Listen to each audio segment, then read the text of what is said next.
Então, gente... Então, hoje a gente começa a fazer uma diferenciação nas ciências humanas, analisando ainda nessa perspectiva da importância da pesquisa e todo o histórico que trouxe a pesquisa como ela está hoje, né, dentro da universidade e na sociedade também.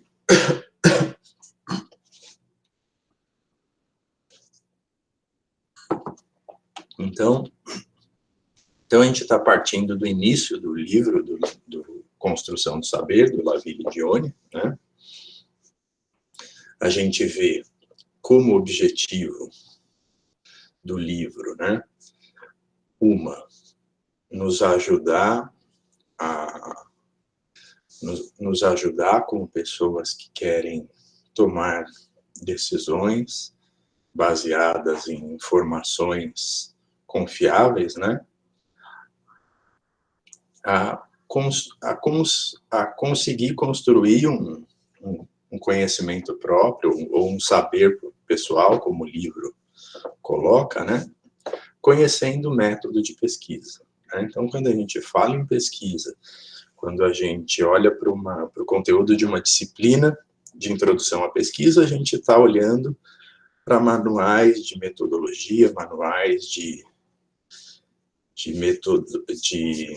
redação científica, de formatação do trabalho, né? Então, o trabalho científico, ele tem especificação de conteúdo, mas também de forma, né? Então, hoje em dia, a comunicação científica, ela depende de normas claras, né? De metodologia. Então, a metodologia lida também com a estrutura do trabalho, que é muito importante, né? Então, quando a gente busca o conhecimento esse que está registrado na literatura científica, a gente contando com essa estrutura do trabalho científico, a gente tem uma maior facilidade de identificar o que a gente precisa. Então, essa estrutura do trabalho acadêmico é o que facilitou a estruturação das bases de dados, das fontes de informação para a busca de literatura, né? Só que para a gente construir o nosso repertório, né, de conhecimento, a gente se baseia em situações da vida cotidiana, né? Então, o nosso conhecimento, ele vai sendo construído através de tudo que a gente vê, recebe, né, na nossa trajetória, né? Então, a gente vai olhar não só a pesquisa científica, mas às vezes a gente vai considerar fatos que a gente conhece da mídia ou do dia a dia, né?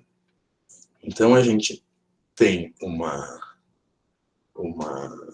captação, né, de informação, de conhecimento, e o que a gente precisa é estruturar isso para que a gente possa chegar a um conhecimento novo, ou a entender melhor uma questão que a gente quer entender, né?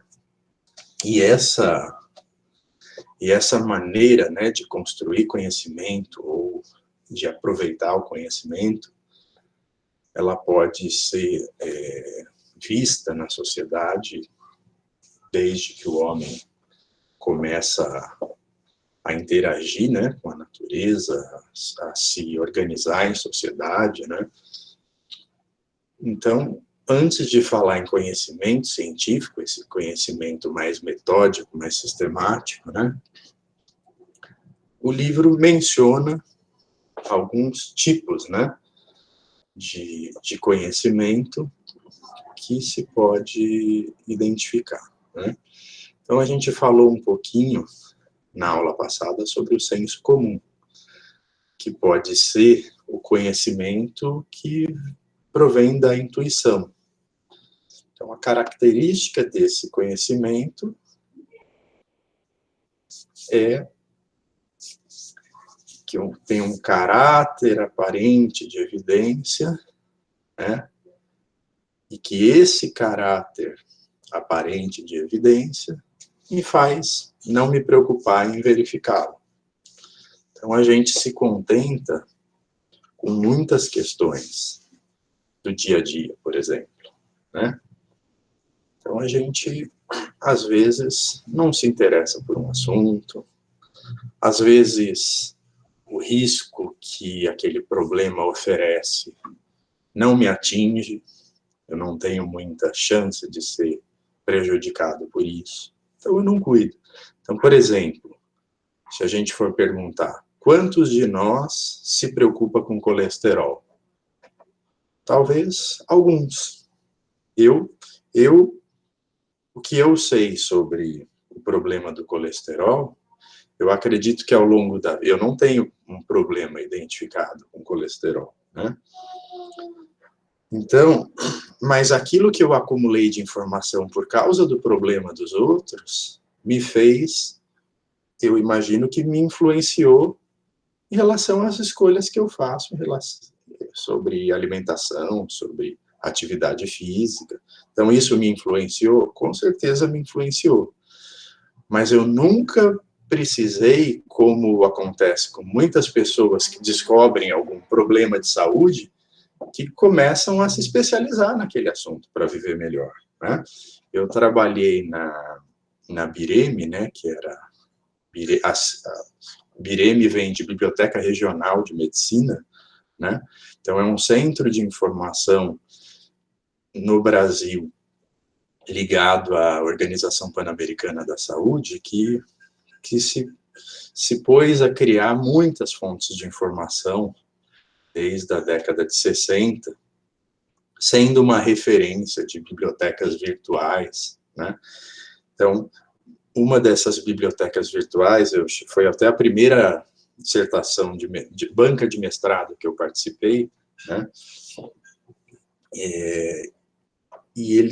O trabalho era sobre uma comunidade de diabéticos, né? Era uma biblioteca virtual que concentrava informação científica e também nesse site, né, nesse sistema, tinha também ali uma maneira dos usuários interagirem, né? Hoje a gente olha as mídias sociais e vê isso muito natural, né, no meio, na web 2.0, né, essa troca de informações do usuário e dos provedores de informação, né? Mas isso lá em 2008, 2006 não era tão claro assim, né? Então, esse tipo de iniciativa colocava o doente, né, e o especialista em contato, né? Então, assim, a troca de informações entre famílias de diabético era algo muito importante, era isso que o trabalho tratava, né? Então, até as pessoas que precisavam entender do assunto, porque tinham um filho e precisava cuidar, começava a ver ali uma concentração de informações práticas, né? Então, num sistema como esse, você vê que muitos começavam a receber informação por causa da necessidade, né? E assim a gente vê, né, assim, conhecimento científico, de alguma maneira, sendo divulgado para uma comunidade que precisa, né? Então, tudo isso para falar assim, nem sempre eu vou atrás ou preciso de uma informação científica, né?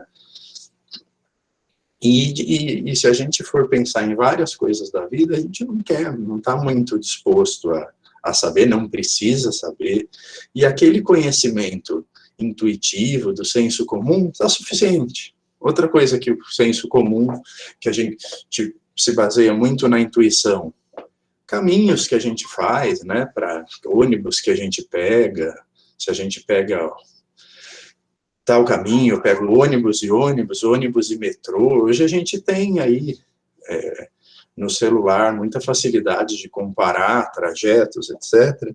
Mas um tempo atrás era muito pela intuição, né? Tá chovendo, o trânsito piora, então a gente vai acumulando conhecimento, experiência, vai trocando, né?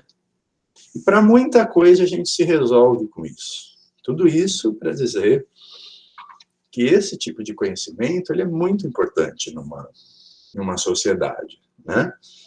Mas em algum momento eu preciso um pouco mais de evidência científica, e aí é aí que a gente vai vendo a importância, né, de se aprofundar, de uma especialização mais clara em determinado assunto, né?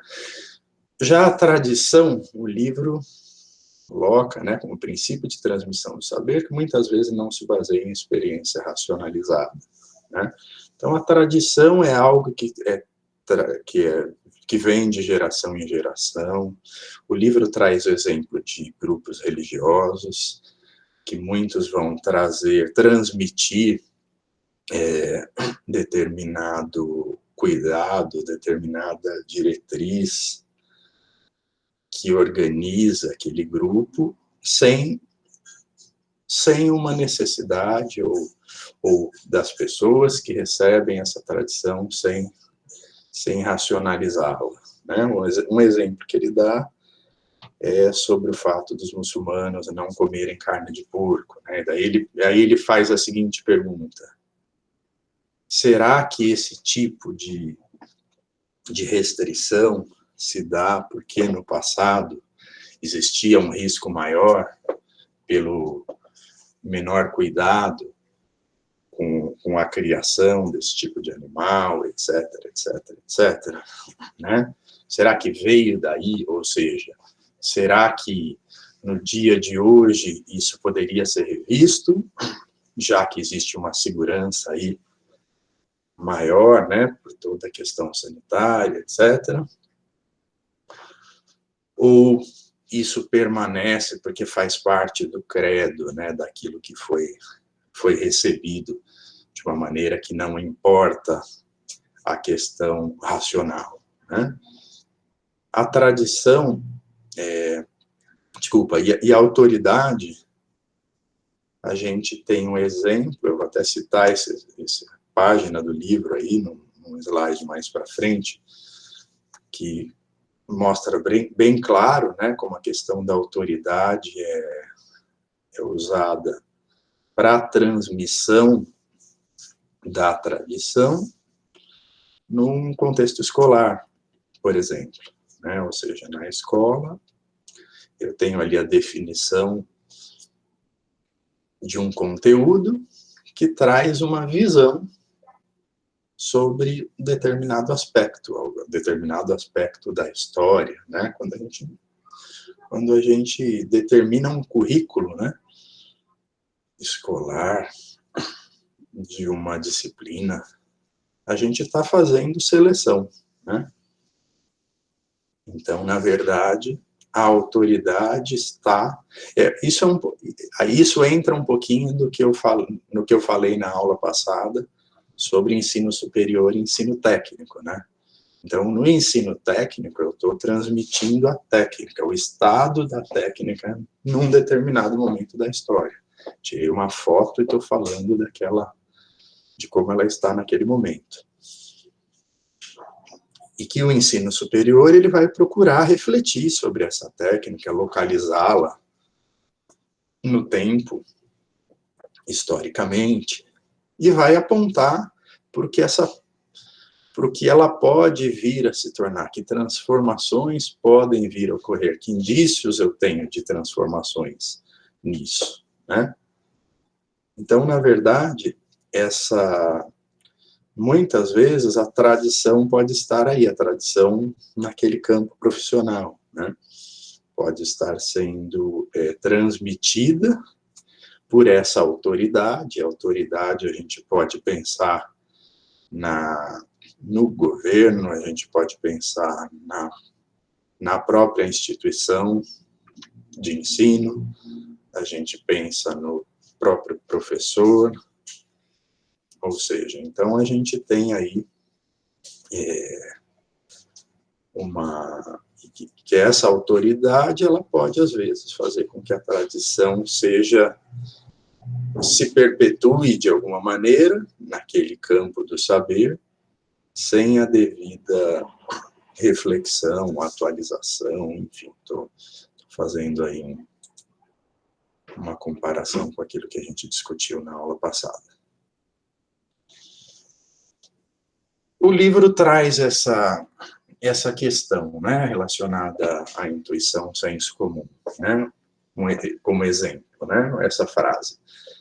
Ter um diploma equivale a tornar-se um desempregado instruído. Então, peguem uma frase que é dita por alguém chega a essa conclusão depois de, por exemplo, ver uma notícia ou uma análise quantitativa, estatística, né, de que a taxa de emprego é inversamente proporcional ao nível de escolaridade. Então, a gente já começa aí a brincar, né, com algumas variáveis aí de estudo, né. Então, taxa de desemprego alta, as estatísticas mostraram, né, segundo essa segunda frase, que se a taxa de emprego é alta, o nível de escolaridade é mais baixo, é inversamente proporcional. E se a taxa de desemprego é baixa, o nível de escolaridade é alto. Existe um exemplo que a gente dá, que tem uma medida estatística, que muitos de nós conhecem intuitivamente, né? Que é correlação, né? Então, quem tem maior altura tende a ter maior peso, né? Independente de ter gordura, né? Então, se é mais alto, o osso pesa mais, então existe uma correlação positiva entre essas variáveis. E um cuidado que a gente toma numa análise como essa, em estatística, é do ponto de vista da interpretação desses resultados, né? Então, não quer dizer que se duas variáveis são positivamente correlacionadas, e isso a gente está dizendo uma aumenta, a outra aumenta, uma diminui, a outra diminui, né? Que existe uma explicação, né? Então, para a gente poder interpretar algo como uma evidência, né? Ou seja, existe essa relação quantitativa entre as variáveis, mas eu preciso de uma teoria que explique isso. Eu preciso de uma explicação a mais, de um porquê. Ou seja, se uma coisa causa a outra, né? Se de fato existe essa relação. Então, eu dei o exemplo para vocês de peso ou altura, e dei aí um elemento. Eu falei, peso, osso pesa. Então, quem é mais alto tende a ter mais peso porque o osso pesa. Então, vai ter uma outra variável atrapalhando, que é a quantidade de gordura, etc. Mas tende a ter essa relação e tem uma explicação para isso. E tem um exemplo muito famoso que a gente dá em aula de estatística, que a gente vê que tem um gráfico que mostra que o que eles estão analisando nesse gráfico são cidades da Inglaterra. Então, eles contam em cidades da Inglaterra a população de cegonhas, pássaro, e a população de bebês. E eles veem que cidades que têm menor população de cegonhas têm menor população de bebês. E as que têm maior também da outra variável. Então, isso confirma aquela nossa hipótese de que Quem pode completar aí? Que hipótese que é confirmada? Se tem mais cegonhas e tem mais bebês. Quem quer completar aí? Qual que é a nossa conclusão? Que a gente toma imediatamente. E os bebês vêm da cegonha. Exatamente. Como a gente não queria acreditar, né, nisso, porque a gente foi atrapalhado pelo conhecimento científico e a tradição que recebemos ao longo da nossa vida, né? E nos fizeram desacreditar disso que a gente viu desde pequenininho, os bebês sendo trazidos pelas cegonhas. E as estatísticas comprovam isso, né? Aí a gente usa isso como um exemplo absurdo, né? Isso aí que as cegonhas trazem os bebês. Tem o livro Como Mentir com Estatística. Tinha um professor um russo que dava aula para gente na graduação, né? Ele só não falava português, mas ele dava aula para gente de estatística na graduação na Unicamp. E ele dizia o seguinte, que existiam mentiras, grandes mentiras e estatísticas. Então, esse exemplo da cegonha tem uma explicação para isso, né? Então, alguém deu uma explicação. Então, a explicação é que as cegonhas fazem ninhos nos telhados das casas. Então, se a gente tem mais famílias, mais novos casais, a gente tende a ter mais bebês. Então, a gente tende a ter mais casas, mais telhados. Então, o lugar onde o novo casal arruma para morar é um lugar para a cegonha também. Então, eles compartilham o mesmo telhado. Então, essa é a explicação, né? Então, permite que a cegonha tenha mais espaço para fazer seus ninhos. Então, a gente tem uma evidência estatística e uma explicação que não é aquela que eu faria de uma maneira bem. Então, assim, isso é meio absurdo, mas a gente corre o risco de sair assumindo relação entre coisas que às vezes a gente tem bastante intuição de que há relação. Só que a gente precisa de uma explicação mais sólida, né, do que a evidência estatística. Então por isso que eu já não gostava de matemática mesmo, então por isso que eu continuo não acreditando. Não, o contrário é importante. Eu tenho evidência sólida, depois eu vou fazer um experimento e ele precisa mostrar uma evidência estatística. Então, a ciência hoje está muito baseada nisso, né? Para validação, né? A questão é uma coisa sem a outra, né? Então, nesse caso aí que o livro traz, né?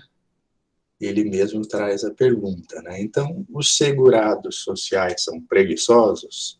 Eu olho as pessoas que estão aí, como dizem popularmente, né? Como é que é? Né? Estão no INSS, né?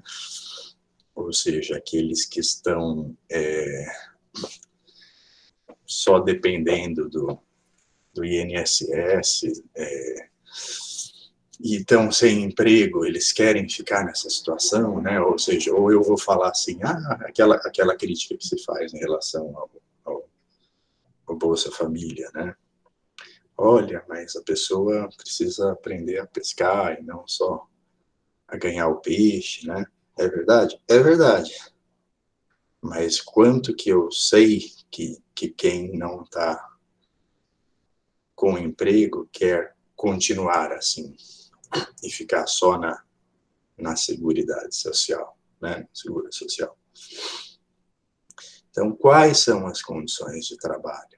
Então, eu não posso me basear simplesmente num percentual,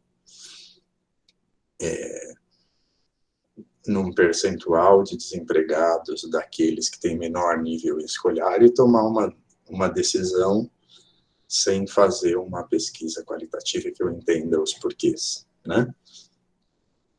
Então, eu preciso fazer isso para sair daquilo que eu acho, né? Muitas vezes o senso comum está baseado no eu acho. Duas citações aí. Citação da citação, só para a gente já ir chamando a atenção para essas normas, né, de citação. Então, o Francelin, que é o professor Marivaldi, Moacir Francelin, do departamento, que vocês não tiveram aula ainda, mas devem ter. Ele até dava essa disciplina antes de eu chegar, né, no departamento. Então, ele, num artigo de 2004, cita outras fontes, ambas de 2002, né? Então, esse artigo dele é sobre ciência e senso comum, e esse Cotrim, ou essa Cotrim, diz o seguinte: vasto conjunto de concepções geralmente aceitas como verdadeiras em determinado meio social recebe o nome de senso comum. E Santos, enquanto a ciência moderna rejeita o senso comum, a pós-moderna busca reconhecer seus valores, dado seu potencial em produzir conhecimento, pois aliada ao conhecimento científico dispõe de uma dimensão utópica e libertadora. Então, a gente vai ver, né, essas duas citações aí dão um indício de que mais recentemente a ciência vem se abrindo, né? Tá, então, em vez de eu ficar falando isso não é científico, nem aquilo é científico, e já descartando tudo isso, e só me baseando nas questões que são colocadas dentro do contexto acadêmico, eu passo a considerar o senso comum. Por quê? Porque o pesquisador, como vocês vão ver, o pesquisador, a ciência foi aceitando a ideia de que o pesquisador, ele traz aquilo que ele crê, aquilo que ele valoriza, pelo menos para formular as hipóteses dele, para pensar, né? Então, o conhecimento, ele não vai sair da literatura científica, daquilo que eu leio, etc., entrar na minha cabeça e eu sou um computador que só processou aquilo. Não, eu sou um ser com muitas outras faculdades, né? Com sentimentos, com intenções, tudo isso vai ser aliado para que eu pense numa solução de um problema científico, social, trazendo esses meus valores. Então, tudo isso vai ser muito importante para o saber que eu vou construir, mesmo cientificamente. Então, vocês vão ver que ao longo da história, a ciência foi tirando um pouquinho toda essa proteção dela ficar fechada nela mesma, só no científico, e foi se abrindo, né? Ainda é necessária a validação, metodicamente, procedimentos claros, mas eu posso considerar para a minha hipótese uma questão que vem, inclusive, do que eu adquiri do senso comum. Então, nessa abertura da ciência, hoje a gente tem um termo muito bem definido, um movimento aí de abertura da ciência, né? Então, essa abertura da ciência engloba significados, práticas, iniciativas, distintas perspectivas, pressupostos e implicações, né? Então, a gente está falando desde disponibilização gratuita dos resultados de pesquisa, que é o acesso aberto, até a valorização e a participação direta de não cientistas e não especialistas no fazer ciência, tais como leigos e amadores, sob o termo ciência cidadã. Então, porque ele está destacando aí que vai desde a disponibilização gratuita dos resultados de pesquisa. Porque existe uma indústria editorial que há mais de um século, isso é coisa do fim do século XIX. Então, no fim do século XIX, vocês ouviram falar do Paul Otlet e do Henri Lafontaine, na disciplina de Fundamentos, que foram dois importantes documentalistas, dentre diversos outros que tiveram que lidar com essa questão muito ligada à biblioteconomia, de organização do conhecimento. Então, a gente está falando de um contexto que já havia um problema para pagar a assinatura de revistas, né? Então, o custo do acesso à informação científica já é um problema bem antigo e que levou à seguinte situação, né? A informação mais importante numa determinada área da ciência, ela está numa revista que é reconhecida e, por conta desse reconhecimento, ela é cara, o acesso é caro, né? Ou seja, uma coisa leva a outra, né? É uma editora que fez um bom trabalho durante muito tempo e pesquisadores que reconhecem a reputação dessa revista e querem mandar para ela os seus melhores trabalhos, porque ele vai ser reconhecido ao publicar lá. Mas o que faz o valor científico de uma revista? Que se haja uma seleção criteriosa do que é publicado lá. Então, eu posso falar o seguinte: olha, fazer medicina na USP, fazer medicina na UFRJ, fazer medicina numa universidade americana, mais do que uma tradição, né? Existe aí um reconhecimento acadêmico, né? Por conta pensando em critérios que hoje são muito usados nesses rankings acadêmicos, né? Que não é a realidade das universidades brasileiras, mas, por exemplo, quantos prêmios Nobel tiveram naquela universidade?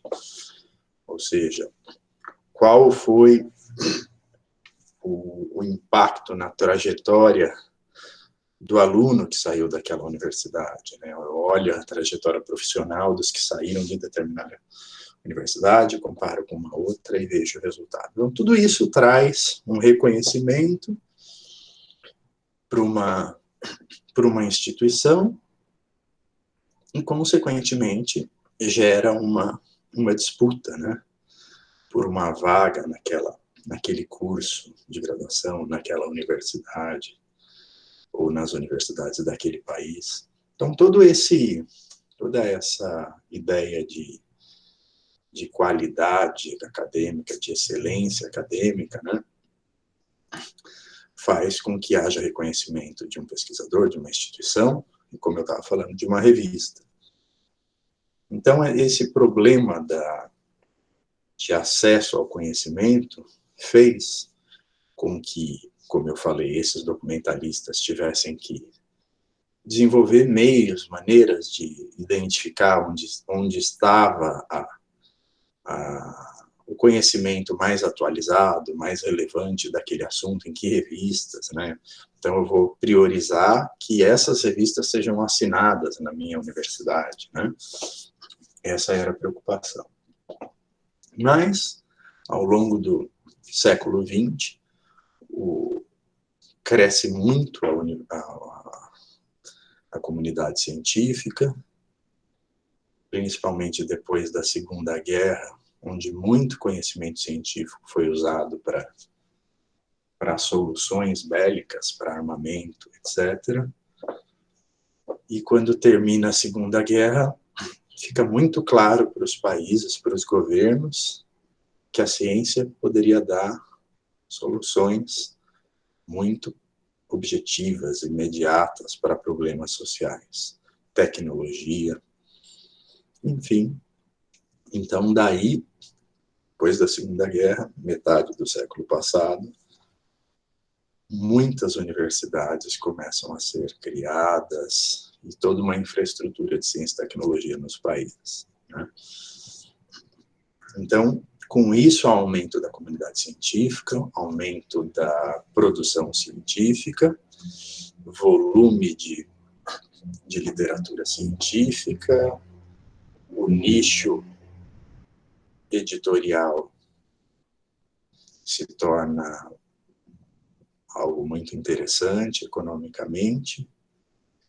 E aí, na década de 90, 80, 90, quando a internet começa a viabilizar a disponibilidade de literatura científica em sites, começa a haver uma abertura, né? Então, alguns pesquisadores pelo mundo começam a criar algumas iniciativas. Então, independente do reconhecimento de revistas pagas, começam a haver iniciativas de publicar estudos em sites pessoais de professores. Daqui a pouco começam a surgir revistas abertas, ou seja, eu começo a selecionar trabalhos que enviam para a minha revista e começo a colocar num site. E alguns movimentos, né? Aí começam a surgir bases de dados abertas. E o mundo acadêmico começa a se abrir para isso. Então, existe ainda uma questão, tudo bem, eu vou abrir, mas qual é a relevância do trabalho de seleção daqueles conhecimentos novos que está sendo feito? Então, as revistas hoje, elas têm um corpo editorial, elas têm um conselho editorial, né, na verdade, e uma quantidade de cientistas que entendem daquele assunto, diversas partes do mundo, que são os que avaliam os trabalhos. Então, a revista traz esse como critério de qualidade, né? Olha, os meus pareceristas são esses pesquisadores, ou seja, esses pesquisadores importantes aceitaram ser pareceristas daquela revista. Então, isso traz mais confiabilidade e os pesquisadores tendem a querer publicar, porque eles vão ter um retorno daquilo que eles submeteram. Então, tudo isso explica a importância que toda uma comunidade dá para aquela revista científica. Então, esse movimento de abertura ganhou muito mais fôlego da década de 80, 90 para cá. Então, hoje no Brasil, a gente tem o Cielo, né? Que tem aí, hoje, não só começou no Brasil, mas pega América Latina, Espanha, Portugal, África do Sul. O Cielo tem aí, imagino que hoje, umas 1.700 revistas, né, de todos esses países. A gente tem um portal que é o Diretório de Revistas em Acesso Aberto, a sigla DOAJ, né? Então, o DOAJ, nesse portal, eles listam todas as revistas do mundo que estão em acesso aberto, que não cobram assinatura. Então, essa abertura foi algo que começou nessa questão do acesso e agora vai indo por outros caminhos, essa abertura, né? Então, a gente, ao longo do semestre, a gente vai entendendo outros aspectos, né? Então, essa abertura, por exemplo, uma coisa que está muito em voga agora, né, é a abertura dos dados de pesquisa. Então, eu tenho um projeto aprovado pela FAPESP, financiado por ela, e eu vou coletar informações, sei lá, na área de agrárias. Eu vou coletar informações do solo, do fertilizante que eu estou usando, e eu vou ter uma equipe fazendo anotações de como a plantação está frutificando, em que velocidade, quais são os cuidados em cada um dos terrenos que eu fiz, ou seja, eu vou organizando toda essa informação e, assim, por muito tempo, as pesquisas tinham os seus dados que morriam numa planilha Excel que ficava, pensando hoje, no pendrive do pesquisador, e nunca mais ninguém via. Então, a FAPESP pagou, ou seja, indiretamente a sociedade pagou essa pesquisa, trouxe conhecimento sobre aquele fertilizante, e qual era o resultado disponível para o mundo, para a humanidade? Um artigo científico que traz evidência do que aquele estudo permitiu se descobrir. Está disponível? Está disponível. Está disponível, mas às vezes está com acesso restrito, só para quem assina a revista. Então, vocês que estão na USP e várias universidades do Brasil que estão ligadas à CAPES, né, tem o portal da CAPES hoje, mas muito dinheiro é pago para acesso a essas revistas. Então, aquilo que eu falei na aula passada para vocês, de ter a VPN instalada no computador, né, aliás, eu esqueci de pôr isso no Moodle. Eu não sei se todo mundo se virou, eu lembro que alguém passou alguma coisa no chat, não lembro se foi no matutino ou no noturno, né?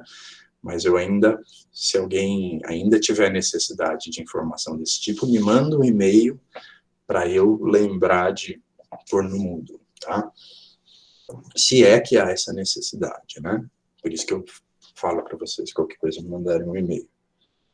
Então, assim, com o VPN você acessa, mas você terminou o curso de graduação, o vínculo com a universidade, você não tem mais acesso. E tem uma outra questão. A ciência fala, acho que eu comentei isso na aula passada, um linguajar próprio, com termos próprios. Então, quem não é daquela área não entende, né? Então, nem tudo que está disponível é compreensível por um leigo, enfim, né? Então, toda essa abertura de dados faz com que hoje haja uma tendência de, além de publicar o artigo, publicar os dados da pesquisa também. Então, se eu vou publicar os dados na pesquisa, vocês podem imaginar, a gente, quando lida com os dados de uma pesquisa numa planilha, para fazer um estudo pontual, só a gente sabe como é que está organizado aquilo numa planilha Excel, né? Não existe uma necessidade. Se eu estiver fazendo um trabalho em grupo, por exemplo, coletei os dados e for explicar para o meu colega, eu já tenho que organizar pelo menos para explicar, né? Então, vocês imaginam disponibilizar os dados num site para qualquer um no mundo publicar. Então, precisa de organização para isso. E nisso, a nossa área vem colocando aí, chamando atenção para o papel dela, né? Então, qual é o papel do bibliotecário nesse aspecto, né? Então, essa disponibilidade de dados, ela tende a dar muita mais confiabilidade. Então, os dados precisam ser colocados lá, precisam ser organizados, e precisa haver uma clareza de como foi coletado.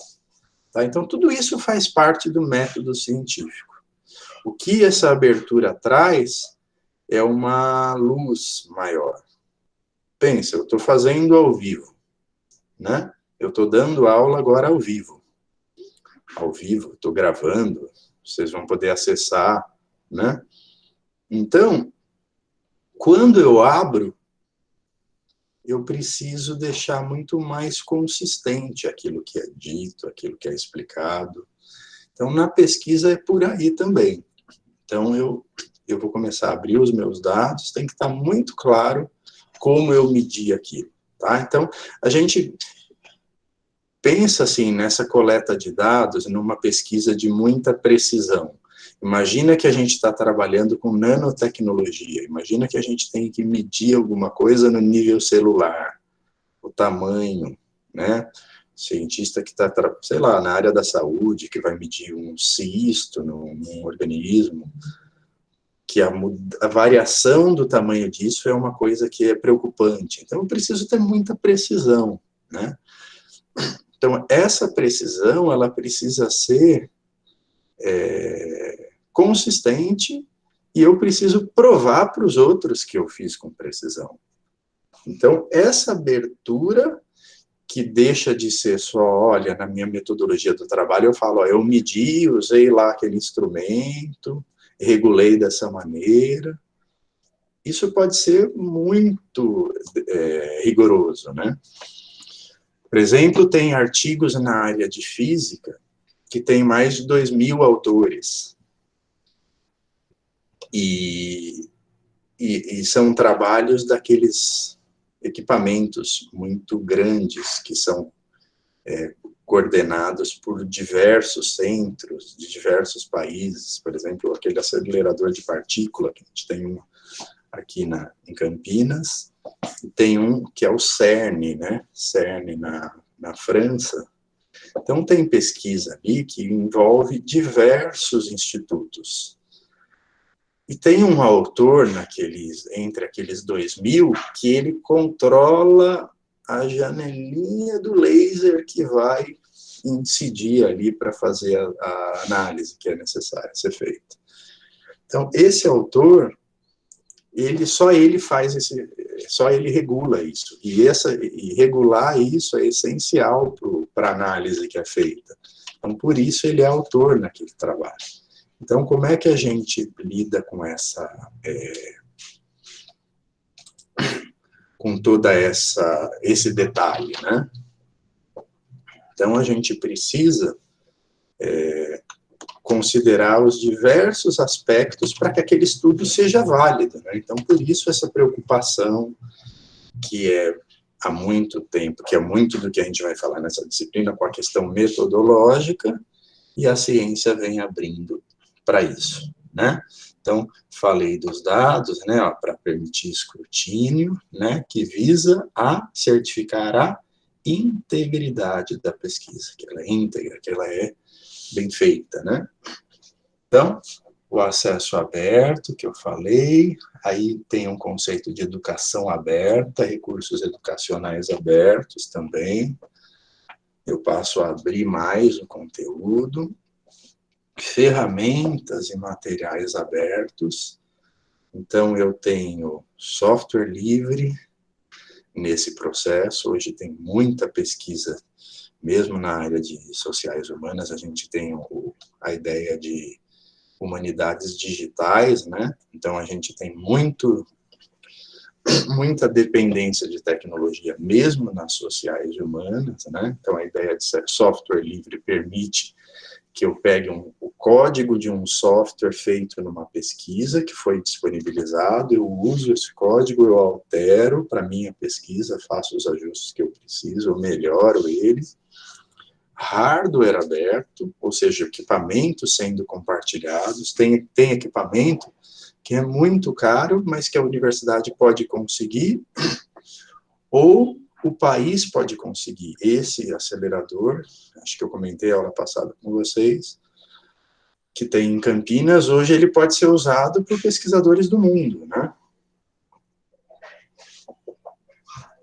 Então, existe todo um aproveitamento de equipamentos, coisa que um tempo atrás isso era impossível, você gastava muito dinheiro por um equipamento que poderia não ser tão utilizado assim por um grupo só, sendo que eu posso ter mais uso, mais investimento dos que usam e um aproveitamento muito melhor, né? Insumo de pesquisa, compra de material para pesquisa, né? Isso é um problema, isso é uma questão que exige questões legais, importação, tudo isso precisa sempre ser melhorado, né, nesse contexto de pesquisa. Protocolo, né? Então, tem uma maneira de fazer. Na saúde se usa muito protocolo. Então, uma tese de doutorado, ela propõe um novo protocolo para lidar com aquele procedimento metodológico, né? Então, esse protocolo sendo aberto, sendo disponibilizado, né? E aí vem a ciência cidadã. Esses autores vão falar em computação compartilhada, inteligência distribuída, sensoriamento voluntário, diálogo com a sociedade, pesquisa direta. Então, tudo isso é envolvido nesse movimento de abertura da ciência. Então, vocês estão vendo que a ciência hoje ela está se abrindo por diversas vias. Mas essa abertura é um movimento inicial que está ganhando muita força.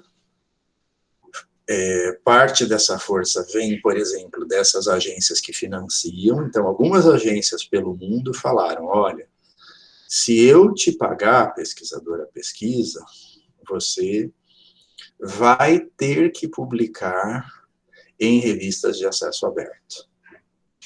Aí o pesquisador ainda fica numa encruzilhada, porque ele vai ter avaliações de carreira dele que ainda vão dar importância para aquelas revistas que ainda são mantidas por uma editora comercial, que é há muitos anos a mais importante da área, ainda conta muito para ele publicar ali. Então, são movimentos que eles vão acontecendo, mas existe toda uma questão política, de política científica por trás, que as coisas não é simplesmente criar e ir fazendo, né? Então, algumas desses elementos que eu citei aí de abertura são coisas muito iniciais, né? Mas é importante saber disso, né? E incentivar isso, né? Mas não se trata simplesmente de mudar toda uma cultura de uma hora para outra. Cultura que eu estou falando nesse caso, acadêmica, né? Então, aquele exemplo que eu dei, né? Que eu falei do livro, né? Que fala da escola, tradição e autoridade, né? Então, vou ler esse trecho. O principal modo de transmissão do saber na instituição escolar assemelha-se ao mesmo tempo da tradição e da autoridade. Autoridades escolheram o saber que parece útil ou necessário a transmitir aos membros da sociedade. Saber já construído, oferecido aos estudantes, sem que esses sejam convidados a determinar os sentidos e limites de cada um deles. Desse modo, por exemplo, a escola ensina habitualmente apenas uma única interpretação de um fato histórico, mesmo podendo haver várias. É que a interpretação escolhida pareceu preferível às autoridades responsáveis pelo sistema escolar ou por aqueles que nele intervêm por diversas razões. Esse saber não é, entretanto, saber espontâneo. Pelo contrário, a maioria foi construída a partir de reflexões elaboradas e resulta com frequência de operações metódicas de pesquisa. Mas somente determinados resultados das pesquisas são ensinados, escolhidos como são os saberes transmitidos pela tradição. Né? Então, assim, não quer dizer que numa universidade, num curso, numa escola, a seleção do que vai ser escolhido chega ao ponto, assim, de correr o risco de não serem saberes científicos, né? Mas existe dentro do contexto de um problema de pesquisa, existem diversas soluções que foram propostas, testadas, umas confirmadas, outras não confirmadas. Então, é importante, assim, da gente tomar uma decisão, quando faz pesquisa, uma decisão o mais informada possível, né? Ter uma visão mais completa, né? Então, mas o que ele está falando no contexto da escola é que algo é selecionado e é dado, e você vai dar um curso, você precisa fazer essa seleção né? Mas não necessariamente quando você faz essa seleção, você está ensinando a pensar, a avaliar, a comparar, né? Então, o conhecimento científico exige isso, né? Eu poder comparar as diversas visões, né? Continuando, depois do quadrinho vermelho aí, no entanto, a escola tem por missão ensinar, além disso, o modo de construção do saber, que eu estava falando agora, de modo que os estudantes também aprendam os princípios de sua validade e se tornem progressivamente capazes de julgar o saber oferecido e até, eventualmente, de preferir outro ou de construir por si mesmos um saber diferente. Um manual como esse livro, né, tem justamente o seguinte objetivo: ensinar os princípios e as modalidades da construção do saber. Pode-se conceber esse ensinamento, de certa forma, como um antídoto ao saber transmitido na escola, sob o modo da tradição e da autoridade. Então, é o que eu falei na aula passada, né? A gente no ensino superior, aqui a gente está vendo que isso poderia ter sido estimulado desde a escola, e alguns podem ter recebido dessa maneira, né? Mas é bom se no ensino superior a gente é despertado para se tornar alguém que consegue acessar conhecimento sobre aquele assunto e fazer escolhas melhor fundamentadas, né? Então, esse saber racional, né, o conhecimento científico ao longo da história foi tendo algumas fases, né? Então, lá entre os filósofos gregos, né, a gente teve alguns elementos aí de lógica que permitiram alguma distinção que é importante até os dias de hoje, né, entre, por exemplo, o sujeito e o objeto, né? O sujeito que procura conhecer e o objeto a ser conhecido. E as relações entre eles, né? Aquilo que eu falei para vocês agora há pouco, ó, a relação de causa e efeito, princípio da causalidade, é algo que vem dessa época. Então, legal. Então, eu estou estudando o quê? Qual é o meu objeto? O meu objeto é o que influencia o peso da pessoa. E o sujeito é o que exerce influência. Então, eu diferenciar essas duas variáveis e falar, eu estou estudando peso, e eu sei que a altura tem uma influência aí.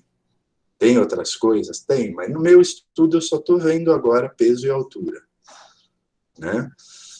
Então, separar essas coisas já é muito bom, já fez uma diferença muito grande, né? E quando a gente, voltando à questão dos dados, né, quando a gente pega dados de uma pesquisa ou dados de uma realidade, a gente meio que está com tudo aquilo na mão e tá, mas o que está explicando o que aqui? Então a gente começa de perguntas que tenham sentido teoricamente. Então, lendo sobre aquele assunto, eu começo a fazer perguntas. Aí eu vou recorrer a experimentos, né, a levantar informações que vão me oferecer variáveis que eu posso comparar de uma maneira mais objetiva, né? Então, isso começou lá entre os filósofos gregos, né, a pensar logicamente as coisas, né?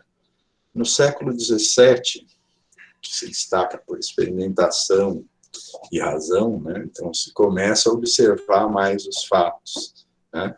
O livro diz que o pensamento científico moderno começa a se objetivar nesse momento, né? Então, uma maneira de estruturar o pensamento ou de gerar conhecimento era a via indutiva, né?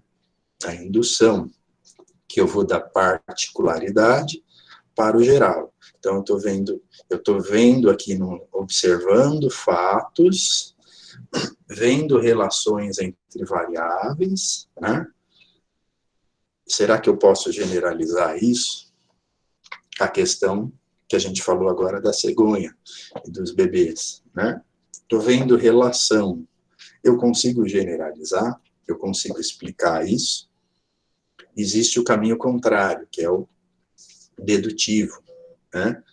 Então, eu tenho algo que se fala de uma maneira, que se sabe de uma maneira geral, e eu quero ver se aquilo se observa em diversos, em contextos específicos, né? Por exemplo, né, eu posso ter uma questão social da realidade brasileira, que eu vejo que de costume, ou uma questão econômica, que eu posso ver uma diferença muito grande entre o Brasil e países da Europa. Aí eu falo, tá bom, isso parece que é muito claro, né? Mas isso se aplica ao Brasil como um todo? Isso pode ser observado nas diversas regiões? Em São Paulo, essa realidade é a mesma do que eu tenho em zonas mais remotas do país? Ou seja, eu tenho uma evidência de algo que é muito geral e quanto que ela se observa em contextos mais específicos, né?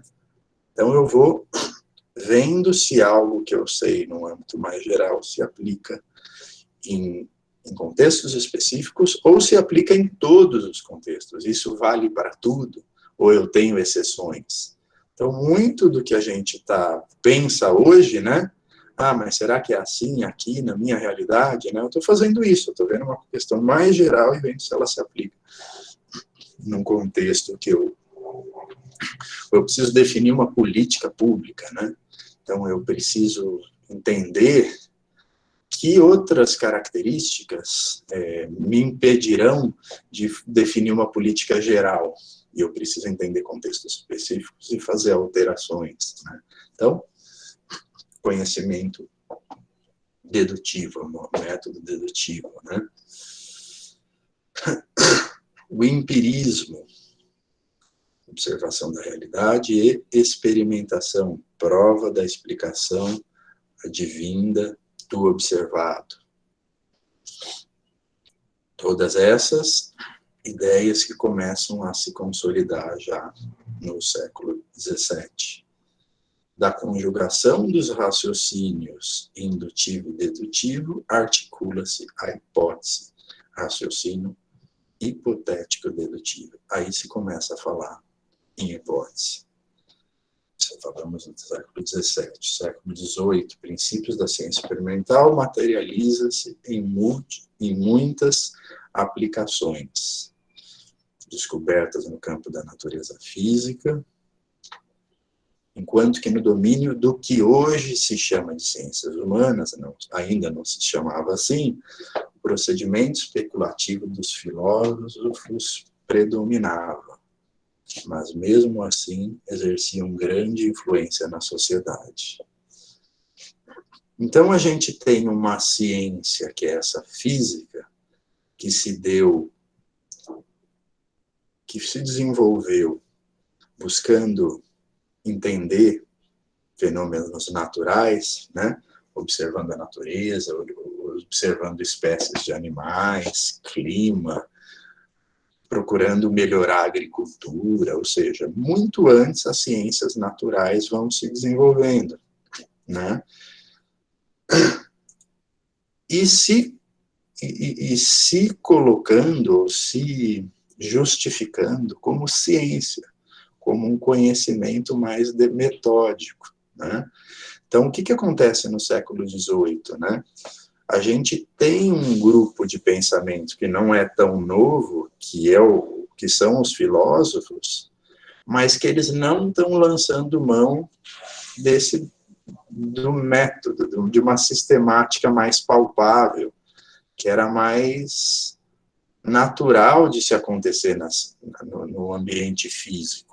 Eles estavam na questão dos conceitos, das ideias, pensando a sociedade, né? Então já começa a haver uma diferença aí entre esses dois. Começa a ver, não, vai ficando mais clara, né? Entre esses dois tipos de saber, né? E no século XIX se fala da ciência triunfante, ou seja, muitas descobertas na área da saúde, da agricultura,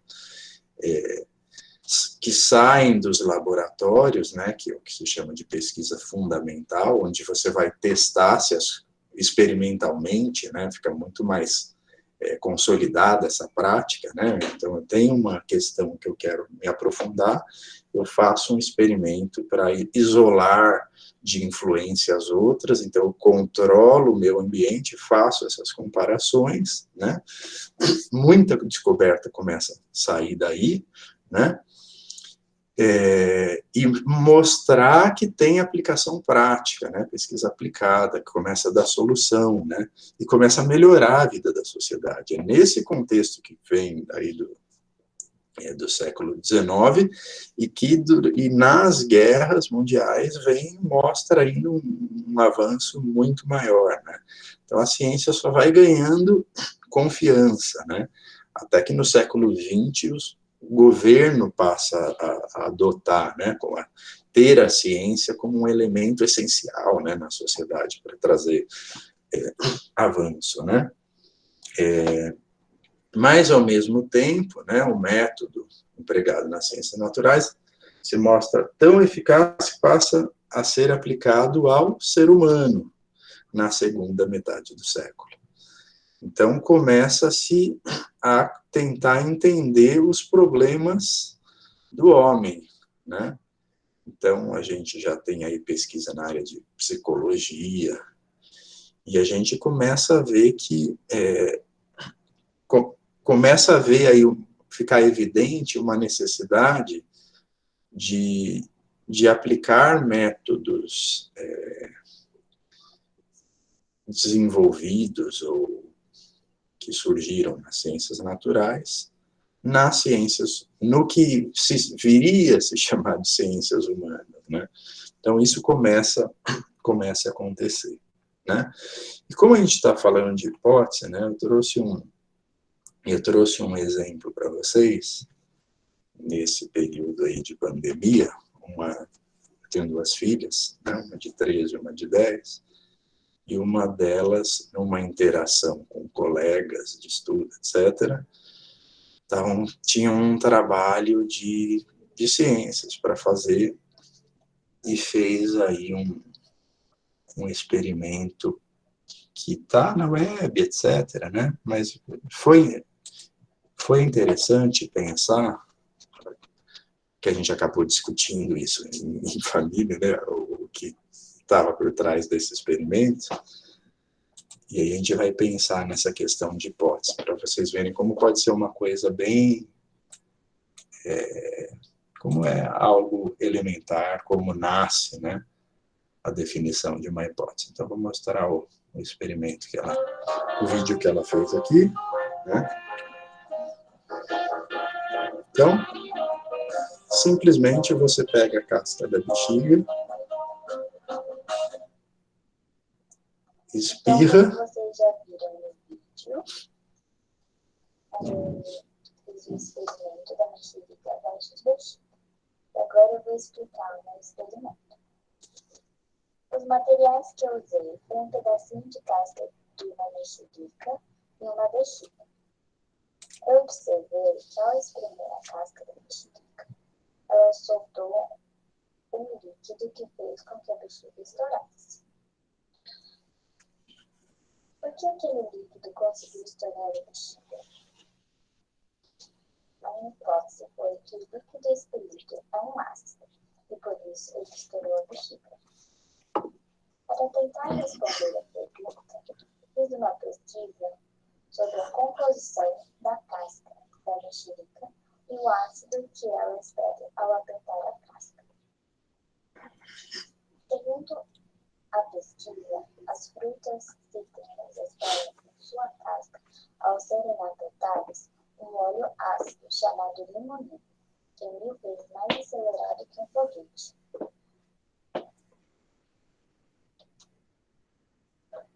Então, gente, então é o seguinte, a gente tem... deixa eu voltar aqui. Então, assim, esse experimento, o que fez a gente conversar aqui, né? Primeiro, ó, do que a gente está falando? De química, né?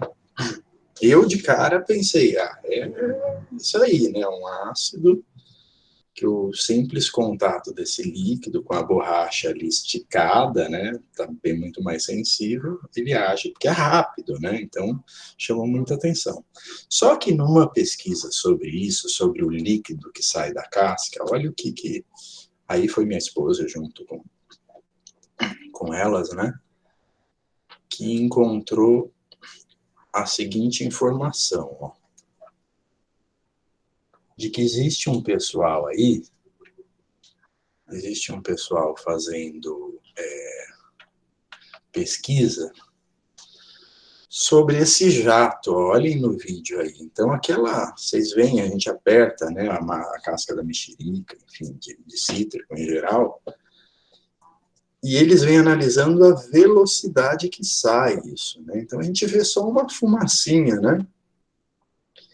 E a gente não está falando da velocidade, mas a gente está falando a aceleração, né? Isso sai de uma maneira muito rápida, maior do que um foguete, né?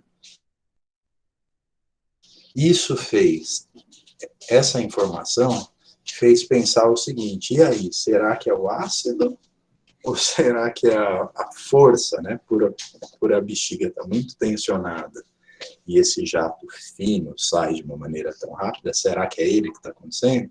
Então, assim, a gente teria aí duas possibilidades, duas hipóteses nessa pesquisa, né? Então, a hipótese é o ácido tem uma reação química ou é uma questão física, mecânica, né? De um jato que vai e fura a bexiga. Então, como a gente não teria como... Então, essas hipóteses definiriam procedimentos metodológicos para testar isso, né? Então, como seria difícil a gente testar isso pelo aspecto físico, a gente eliminaria testando o aspecto químico, né? Então, o que foi feito? Eu esqueci que tem mais um aqui. O que foi feito, né? Então, a gente foi para a segunda hipótese. O que a gente fez? Pegou o óleo, que é um óleo, né, que sai, espirrou de várias cascas numa colher até acumular, né? Aí só pingou, ó, virou a colher e pingou. E deixou ali. A gente achou que não ia dar efeito, né? Aí daqui a pouco assustou toda a equipe de pesquisa, né? Então, foi exatamente a questão química, né? Então, assim, a gente está falando de uma pesquisa